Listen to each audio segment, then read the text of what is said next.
Assalamualaikum warahmatullahi wabarakatuh. Sahabat Al-Haya, di video ini akan mengisahkan Nabi Daud alaihissalam. Beliau merupakan satu di antara 25 nabi dan rasul yang wajib kita imani. Beliau dikenal sebagai pribadi yang cerdas dan berani. Ia diutus di tengah-tengah kaum Bani Israel yang saat itu mempunyai perilaku yang buruk. Banyak segmen kisah tentang Nabi Daud yang menarik untuk disimak. Namun kali ini Thorik Al-Haya akan mengisahkan tentang perlawanan Nabi Daud terhadap Jalut.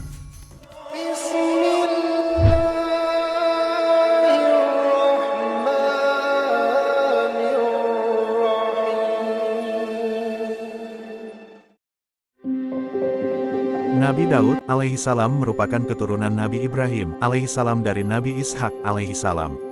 Nabi Daud alaihissalam hidup di tengah-tengah Bani Israel yang dipimpin oleh raja berperawakan besar dengan sifat yang buruk, bernama Jalut.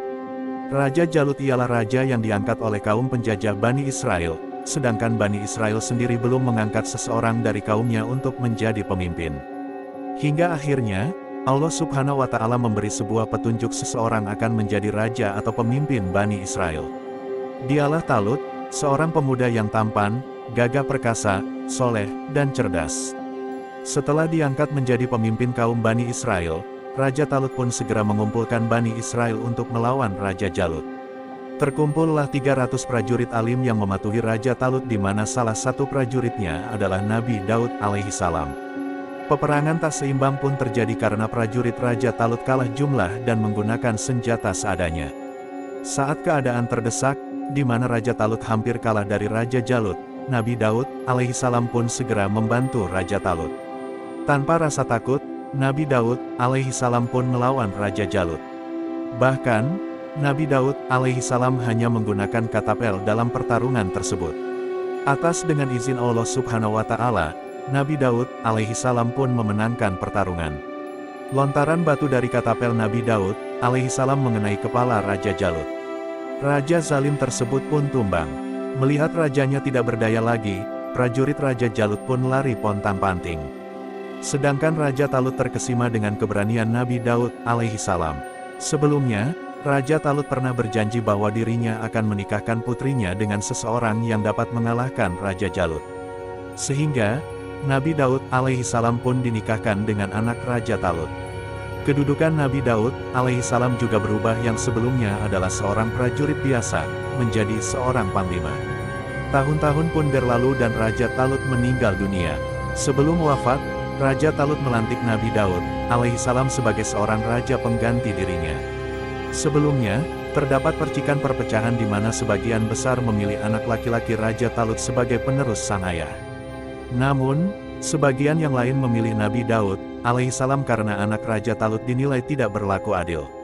Kemudian, akhirnya dua kubu sepakat bahwa Nabi Daud alaihissalam menjadi penerus tahta Raja Talut. Sehingga, Nabi Daud alaihissalam tidak hanya menjadi seorang nabi, tetapi juga menjadi raja untuk Bani Israel. Selama pemerintahannya, Nabi Daud alaihissalam menjadi raja yang adil dan bijaksana. Beberapa perkara dapat dipecahkan dengan mudah dan diberikan solusi terbaik. Berbagai peperangan juga dimenangkan oleh kerajaan Nabi Daud alaihissalam. Kisah Nabi Daud alaihissalam dan mukjizatnya. Nabi Daud alaihissalam mendapat risalah kenabian dari Allah Subhanahu wa Ta'ala saat usianya 40 tahun. Allah Subhanahu wa Ta'ala juga menurunkan sebuah kitab pada Nabi Daud alaihissalam, yakni kitab Zabur. Nabi Daud alaihissalam juga memiliki mukjizat, yakni dapat berbicara dengan hewan, bersuara amat merdu, dapat menundukkan gunung untuk bertasbih bersama dirinya di waktu pagi dan sore hari, dan dapat melunakkan besi tanpa memakai alat pemanas. Nabi Daud alaihissalam juga menjadi nabi pertama yang bertanya kepada Allah tentang arah kiblat. Kala itu, Nabi Daud alaihissalam membangun Baitul Maqdis dan Al-Aqsa sebagai arah kiblat untuk sholat. Setelahnya, arah kiblat berganti ke Baitul Haram di Mekah pada masa Nabi Muhammad sallallahu alaihi wasallam. Demikian sepenggal kisah tentang Nabi Daud alaihissalam. Semoga bermanfaat. Terima kasih. Wassalamualaikum warahmatullahi wabarakatuh.